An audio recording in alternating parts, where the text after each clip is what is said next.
So the last lesson that I did, it was called the burden of the white man, and they feel as though you know they're tasked with introducing a certain type of I'll just say a certain type of social norms to the world. All right, and all they have done was pretty much corrupted the world. All right, and he's pretty much saying the same thing. Okay, it says even if behind it lies the power, right? It says the enormous power of the West accumulated over centuries of colonialism. He said, right, because that's your plight, all right, and that's a shameful feeling. Okay, that's shameful. Okay, what you've done to acquire the world.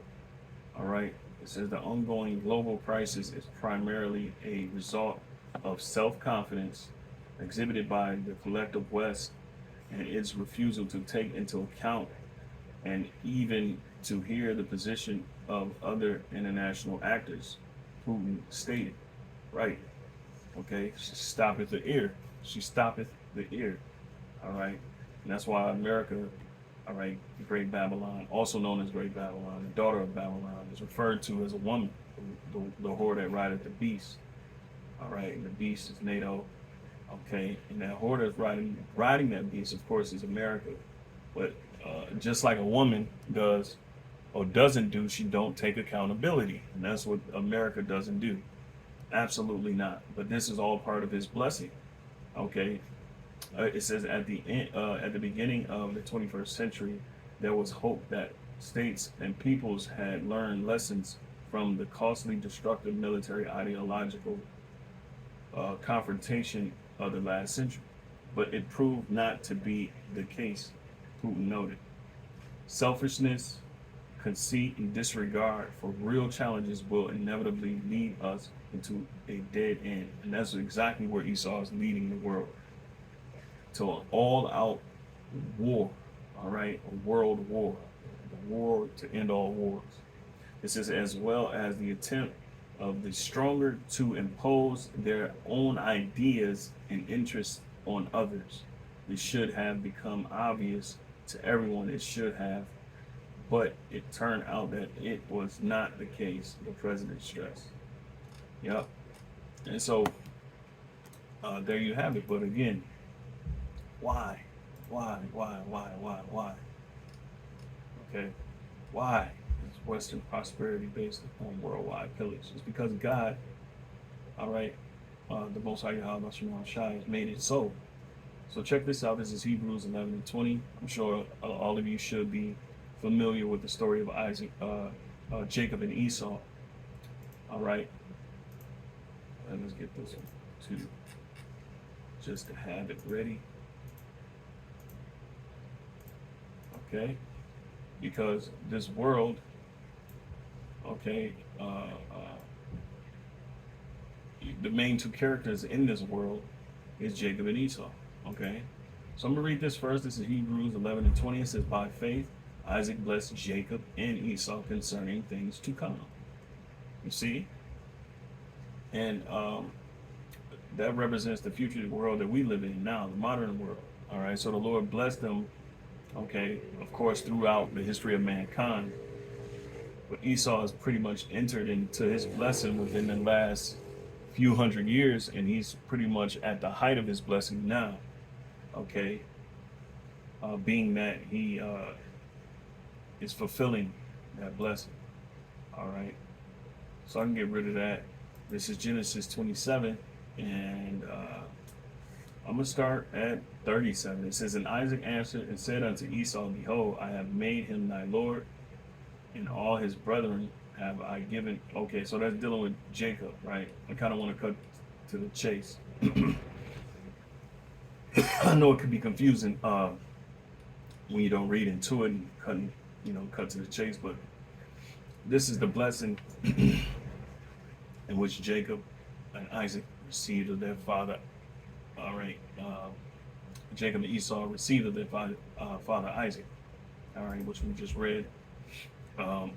Hebrews 11 and 20 again. By faith, Isaac blessed Jacob and Esau concerning things to come. right?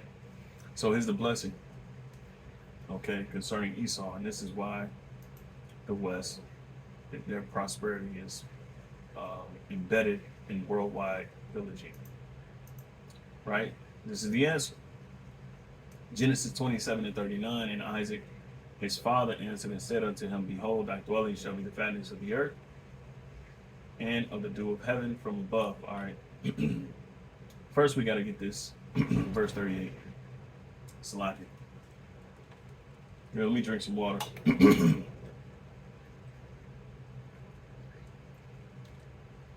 All right.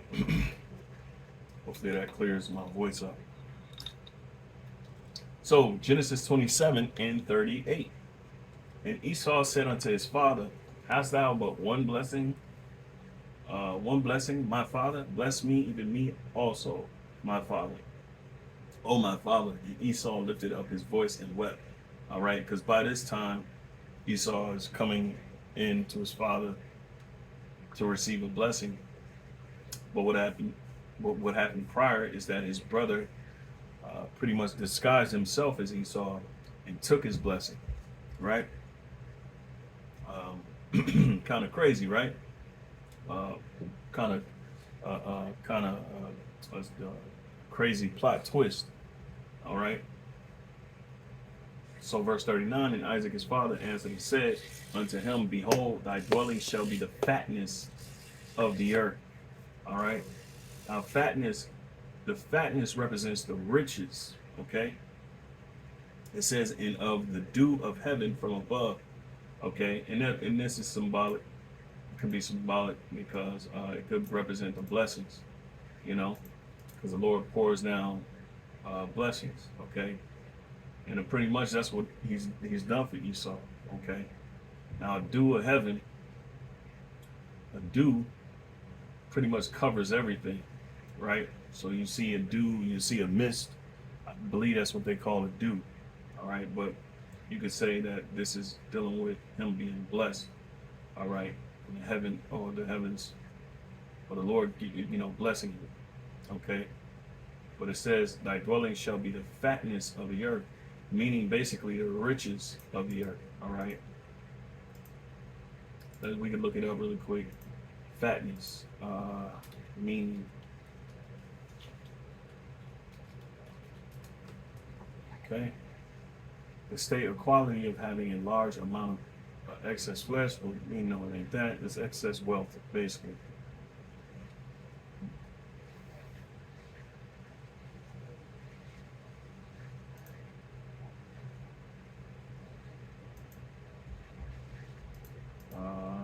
Symbolic meaning. Let's try this.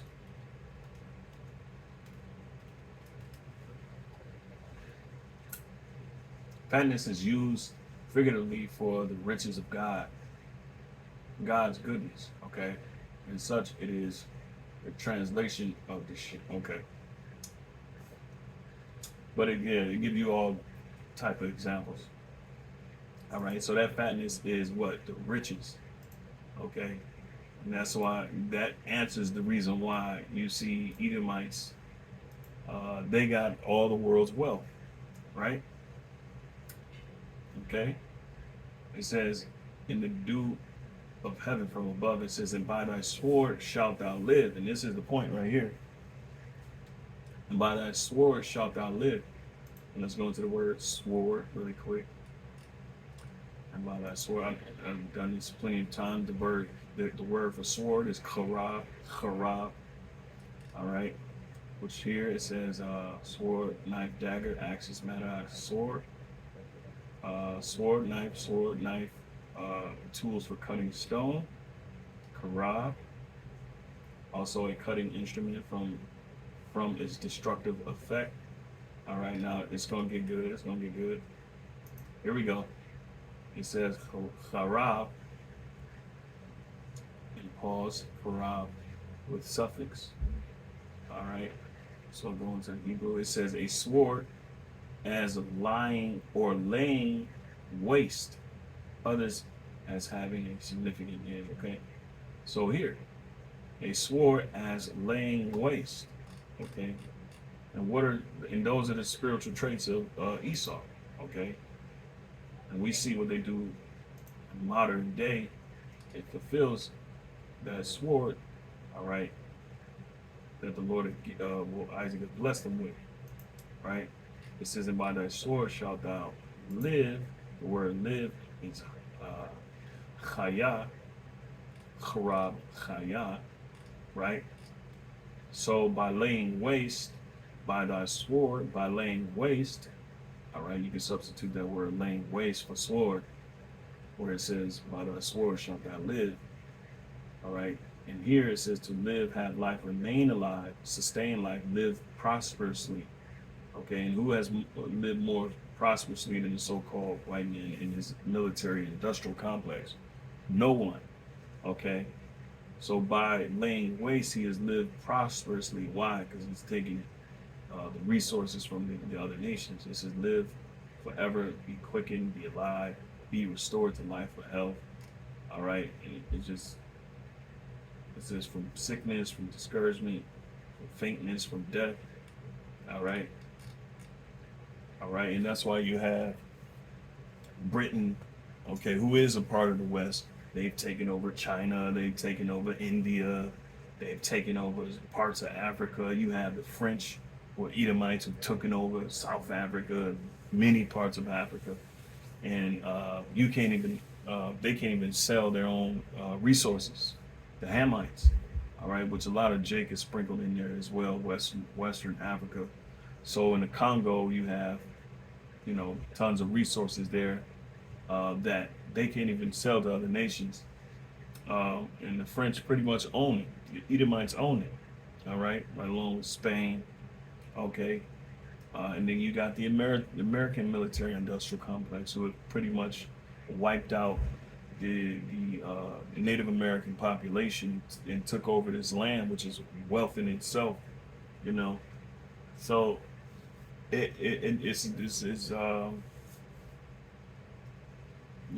wow, the evidence is pretty much there. The so-called white man is for a very long time been living prosperously through laying waste. Okay. All right, so that's the end of that. You can go back. It says, "And by thy sword shalt thou live," okay, "and shalt serve thy brother." So we know line upon line, okay. "And it shall come to pass when thou shalt have dominion, that thou shalt break his yoke from off thy neck." Now this has already happened, okay.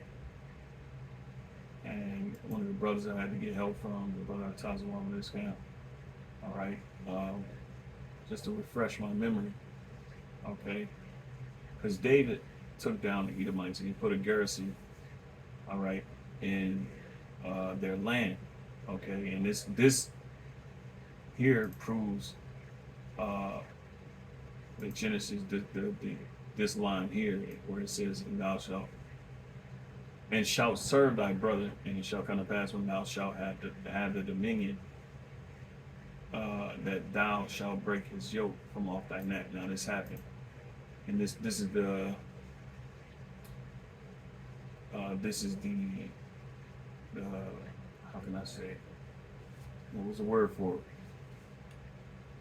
This is the case, basically, for lack of better words. All right. So let's see.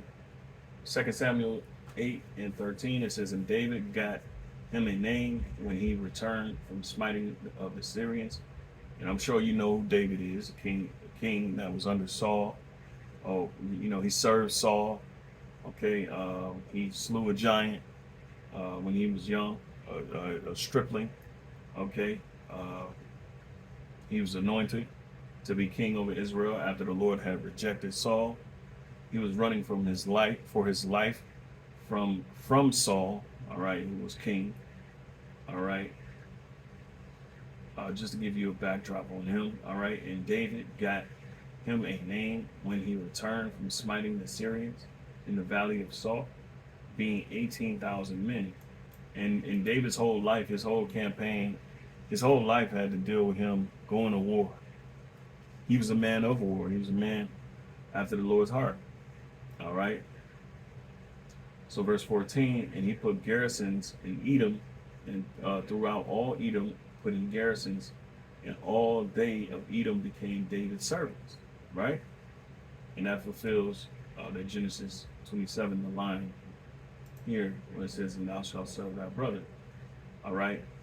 It says, but it says, and it shall come to pass when thou shalt have the dominion, right? Because David had died, okay? That thou shalt break his yoke from off thy neck, okay? All right, so, fast forwarding, David had died, okay?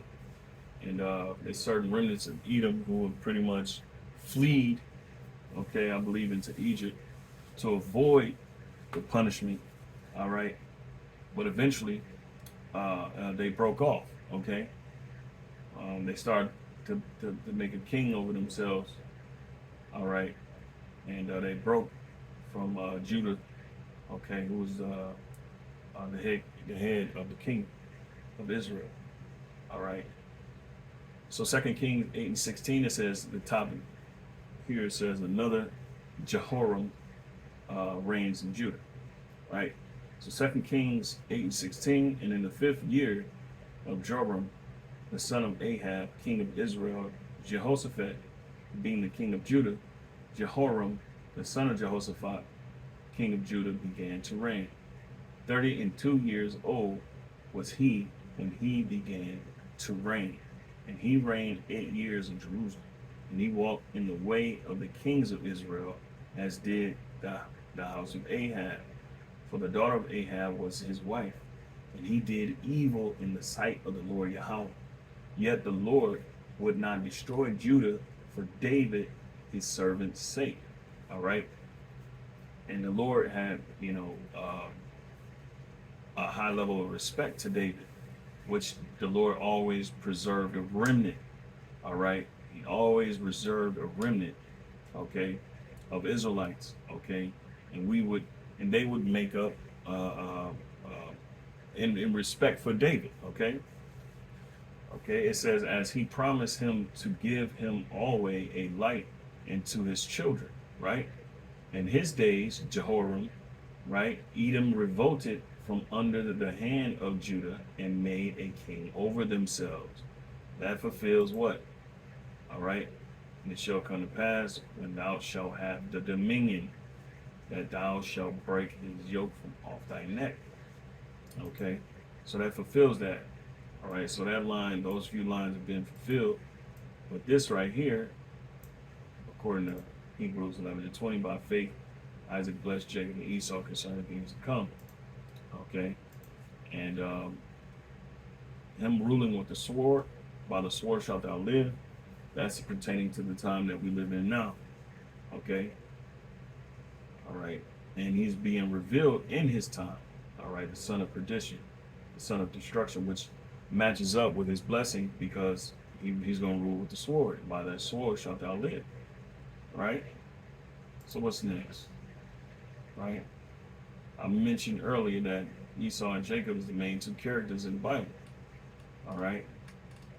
And this is 2 Ezra 6 and 7. It says, then answered I and said, what shall be the parting asunder of the times? Or when shall be the end of the first and the beginning of the that followeth? All right. So it's talking about the world, the existing world at that time, which is still now. All right. And he's referring to the world to come. All right. After the rule of all, the heathens and so on and so forth. Right. It says, and he said unto me, from Abraham unto Isaac, when Jacob and Esau were born of him, Jacob's hand held first the heel of Esau. Now this is important, right? Because this is the parting of asunder, right? When these two are born, okay? When these two are born, it started something in the world. There's a rift that went off in the world, okay? Right? For Esau is the end of the world, all right? That world, all right, considers the parting of asunder. Esau is the end of the world, and Jacob is the beginning of it that followed. So Esau has to be within his blessing, All right. And now he's full, he's full well into his blessing. All right. And Jacob is the beginning of it that followed. Okay, because Jacob, the Israelites are the ones that follow Esau. Their kingdom is going to follow after Esau's kingdom is destroyed. All right, and that's why we understand that Esau is the son of perdition, because you know the blessing and the power that he's coming in, or he's coming in with. Okay, all right, pretty much matches up what Putin is saying. You know, so more precepts. I'm gonna let these go. I'm gonna let that go. That's just history. Let that go. Let that go. Let that go. All right. So another good precept, right, is Isaiah 14, because it explains, all right, his endeavors, Esau's endeavors. Okay. So Isaiah 14:6, it says, 14:5. Isaiah 14:5, it reads, it says, the Lord Yahweh had broken the staff of the wicked and the scepter of the rulers. He who smote the people in wrath with a continual stroke. Now, who's done that? All right. Ever since the inception of America, starting with Christopher Colon, all right, it's been a continual what? A continual expansion through what? Colonialism, through the brutal military exploits, I guess you could say. Okay, and it's always been that way. Okay, and the nations that suffered under being taken down by America, they really got hit pretty hard. Okay, just look at the South American countries, and that's just a few. All right. It says, "He that ruled the nation." Oh, when you think about the Israelites, the Native Americans, okay, within the last 500 years, and the so-called Negro Latino. All right, when you look at them, that's been a continual stroke on them as well. But he also laid a stroke on the heathen nations, right? It says, "He that ruled the nations in anger is persecuted and none hindered." All right, and now you're being brought out. It's being brought out that you're the wicked one, and that people need to, basically the Lord has opened that for the world to see. Okay, Isaiah 14:7, the whole earth is at rest and is quiet. They break forth into singing, yea, the fir trees rejoice at thee, and the cedars of Lebanon are saying, since thou art laid down, no fellow has come up against us. And the fellow is one that cuts down trees, and that's likened unto Esau's campaign. That's all he has been doing, is cutting down the nations. All right, because a tree is symbolic for the nations as well, right? And what this is going into, Isaiah 14, is pretty much retribution and payback, towards the Lord's enemies. They were once brought up, but the Lord is bringing them down. All right. It says here, verse 9, hell from beneath is moved for thee to meet thee at thy coming. It stirreth up the dead for thee, right? And that's why they're having all these summits. Okay. The dead is being risen, and that's the heathen nations outside of Esau. Okay, because of course Putin is an Edomite himself, but the Lord is using them according to Ezekiel 38. All right, to bring the pain. All right, this is even all the chief ones of the earth. It hath raised up from their thrones all the kings of the nation. All they shall speak and say unto thee, art thou also become weak as we? Art thou become like unto us? Because that's what's happening in the grand scheme of things. So the talking points is what?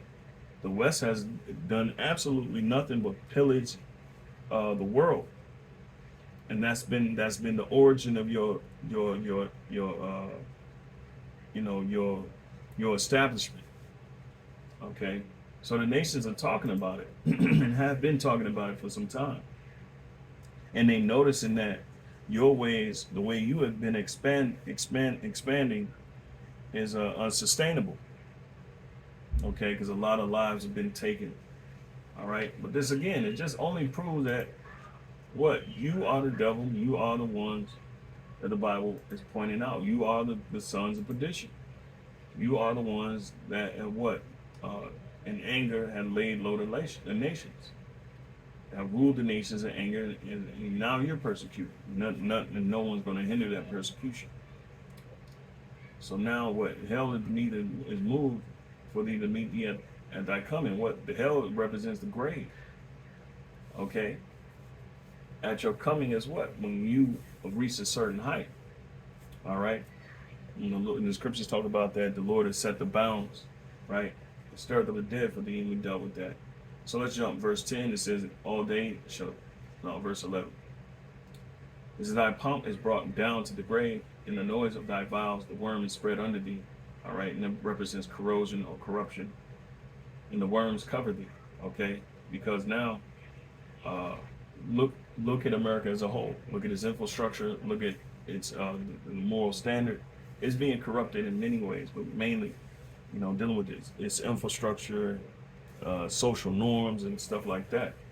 All right, so the Lord is pretty much this society is eating at itself from the inside out. All right. How art thou fallen from heaven, O Lucifer, son of the morning? How art thou cut down to the ground, which didst weaken the nations? All right. That's not dealing with Satan. We know that. All right. That's dealing with the light bearers. They call themselves the Illuminati. Okay. So now the faction over here, the Illuminati that run the world over here on this side of the hemisphere, the Western, all right, they're being brought down. Okay. And how art thou cut down to the ground, which didst weaken the nations? All right. Verse 13, for thou hast said in thy heart, I will ascend into heaven, I will exalt my throne above the stars of God. All right. And this all comes from Esau's godlike, or wanting to be like God, to pretty much bring the world, to one, to, like Putin says, bring it under one banner, or how does he say it? One single scheme. All right, and that's Esau. That's what he's trying to do. Okay, through that godlike complex. I will sit also upon the mount of the congregation in the sides of the north. Who is the mount of the congregation? That got to be us, right? The Israel. Okay. All right. Or the land of Israel. I will sit also upon the mount of the congregation. That's got to be Israel or Jerusalem, right? In the sides of the north. I will ascend above the heights of the clouds. And correct me if I'm wrong, Salaki. It says, I will be like the Most High, right? So he wants to be like the Most High, all right? And that's why he's doing what he's doing all, worldwide, okay? Because he believes that he has the God-given right to pillage and to take from, to make war with, okay? That's his mindset. But what it says but yet thou shalt be brought down to hell, to the sides of the pit. Okay, so basically what's going to happen is you're going to fall as a nation of people, okay? And you're going to be brought down, okay, to the sides of the pit. You're going to be in the mire, all right? Verse 16, they that see thee shall narrowly look upon thee and consider thee, saying, is this the man that made the earth to tremble, that did shake kingdom? All right? That is Esau Edom. That was the American military industrial complex. All right? Okay, you've done the most damage in the world, and now you're being exposed for it. Okay? And it's easy to see, man. You got your spiritual eye can see in this physical world who's who by certain traits that they've been given, in past time. Okay? And that blessing, you can't deny the blessing. It says here that made the world as a wilderness and destroyed the cities thereof. When we go back to that Genesis 27 and 40, it says, by thy sword shalt thou live. Now the word sword goes into what? Karab, which means a laying waste. Laying waste. You laid waste all right, to these places. Okay, and that's how we identify who you are, because it's perpetual. You've been doing it throughout the centuries. It's perpetual. You can't hide it. All right, you can't hide it. Right? That made the world as a wilderness and destroyed the cities thereof, that opened not the house of his prisoners. All right, who are your prisoners? The Israelites. Okay, you ain't open the house of your prisoners. You got us worship the idols. We can't get anything. We don't have a homeland that we can go back to. We gotta have licenses for everything. All right, you ain't open up your houses of the house of your prisoners. All right, which are the children of Israel. And you essentially always say you're holding us ransom. All right, you're holding the nation of Israel. You're holding the Negroes, the Latinos, and Native Americans for ransom. Okay, and you won't let us go. All right, all the kings of the nations, even all of them, lie in glory, everyone in his own house. And that's going to happen when you're taken down.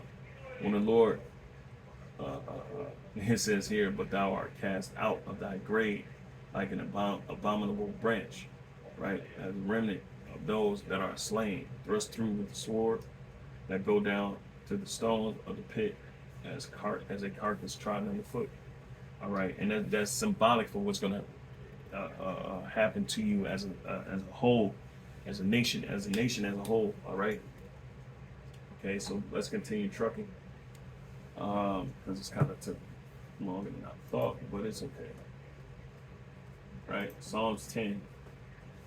All right, 10 and 2. It says, the wicked in his pride doth persecute the poor, let them be taken in the devices that they have imagined. All right, and that's Esau, man. You persecute the poor, okay? You persecute poor nations. You persecute the poor individuals. All right, why? For your gain. All right, Psalms 10 and 3. It says, for the wicked boasteth of his heart's desire, and blessed the covetous whom the Lord abhor. Verse 4, the wicked through the pride of his countenance will not seek after God. God is not in all his thoughts. That's why you pillage the world to the degree that you have. All right, that's why you're doing the things that you're doing, because you ain't thinking about God. God is not in your mind, so you're not going to do anyone justice or anyone equity. You're going to do whatever the hell you want, however the hell you want, and that's what you've been doing through deception, biochemical warfare. All right, but you put small amounts in the food, the water, the air. All right, so that nobody notices. But we, through the Spirit and power, Yahweh Shemel Shai, we know his ways are always grievous. That's true. So-called white man.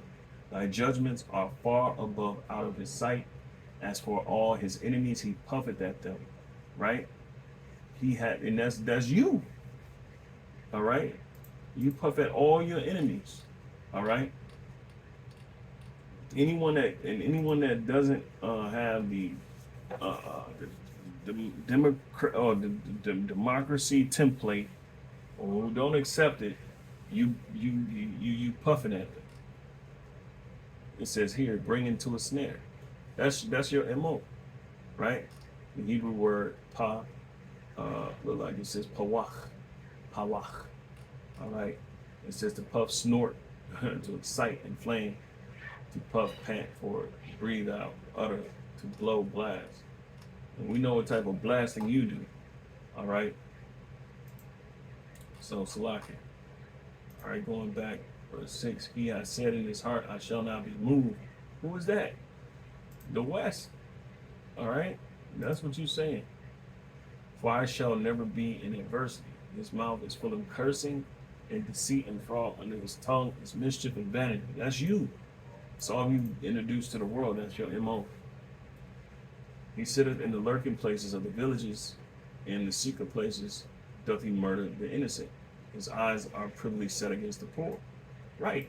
For example, you got Bill Gates, who goes out there and giving certain nations inoculations, and what your mind, your eyes is privately set against the poor. So you're in secret with it because you want to destroy the poor, man.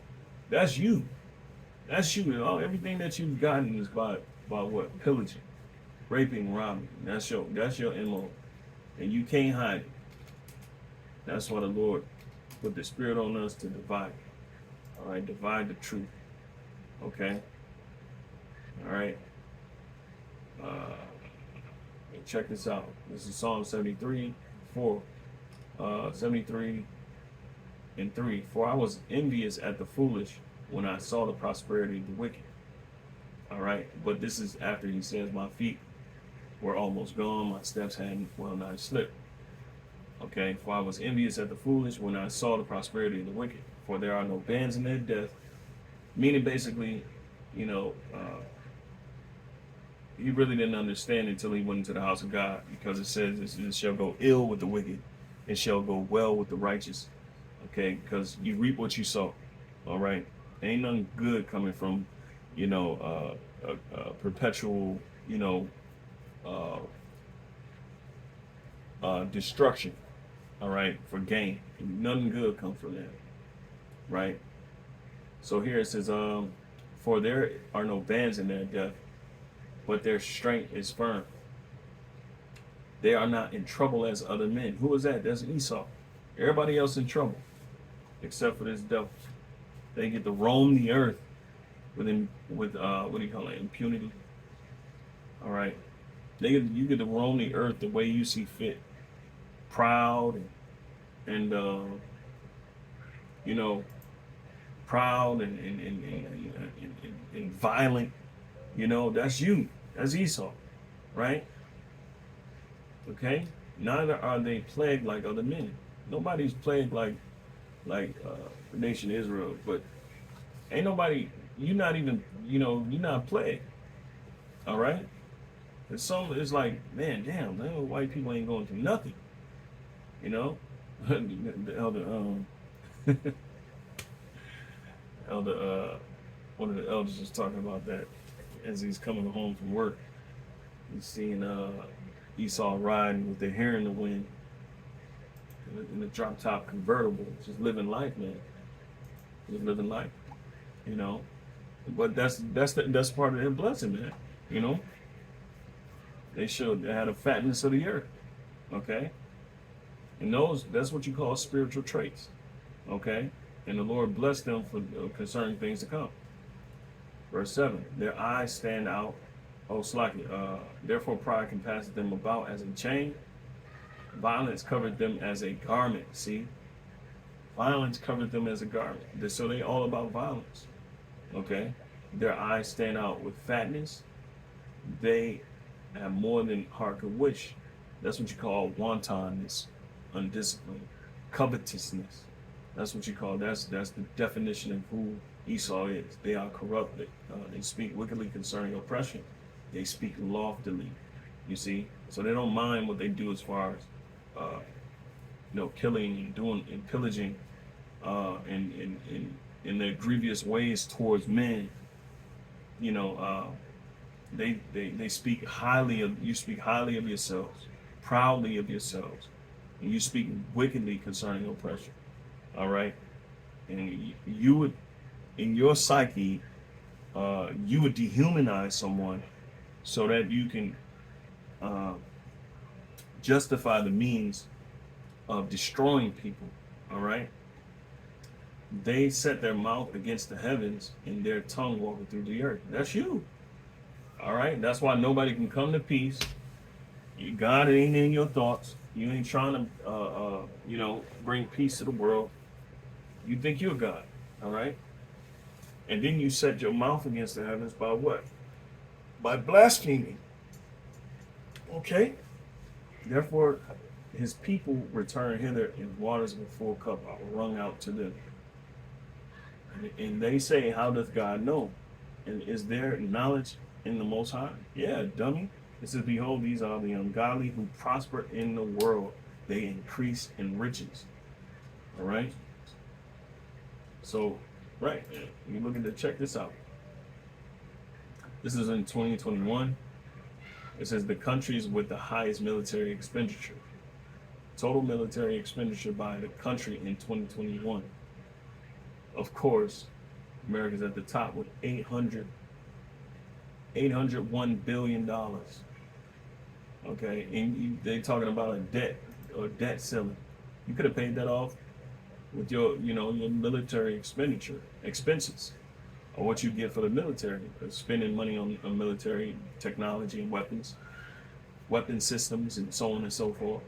Why? You would think this would be a deterrent to keep the world safe and to keep the world full of equity, but you OP'd. What they call it in the gaming world, OP'd. You're overpowered, man. All right, substantially, man, and it just makes no sense. Why is the world still in disarray? Because you like to have it so. All right, but that goes back to this: Western prosperity based on worldwide pillage. You spend the most money when it comes to weaponry, war, military expenses. All right, and what do you do that for? So you can gain the world, so you can have the fatness of the earth in your hands. Okay, all right. What else did I have? Psalms 10, Psalms 73. That was pretty much. It's more, there's more precepts I can bring out. Pretty much, I think I did. Uh, they done. All right. It's Second Thessalonians. I'm gonna read this one, and I'm gonna close out. All right. It's Second Thessalonians chapter 2, and I'm gonna get the point. Um,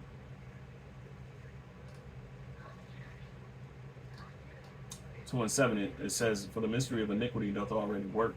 Only he who now letteth will let." All right. And what